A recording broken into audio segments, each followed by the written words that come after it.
Общественные и правозащитные организации проведут акцию в поддержку Меджлиса. 29 сентября в Москве будет проходить заседание апелляционного суда, на котором окончательно может быть запрещен Меджлис крымско-татарского народа. В это же время в Киеве на Майдане Незалежности пройдет митинг. Кроме того, организаторы сообщили, что такие же акции пройдут и в других странах, но под российскими посольствами.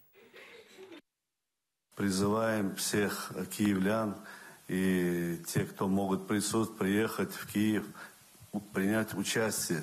Это нужно не только для спасения Меджлиса и крымско-татарского народа. Это нужно проводить, чтобы спасти Украину, спасти Европу, спасти мир от той начинающегося фашизма в России. Потому что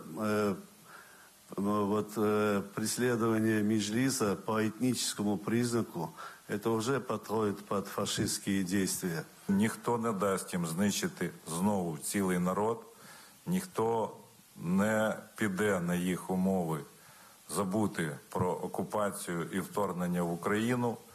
І такі акції мають служити сигналом, що Україна, українці, кримські татари всі разом будуть боротися за звільнення території України и покарания агрессора. Очень важно понимать, что Меджлис не просто является общественной организацией, как об этом заявляют российские власти. Это является органом самоуправления крымских татар, который официально уже более 25 лет действует и защищает интересы крымских татар.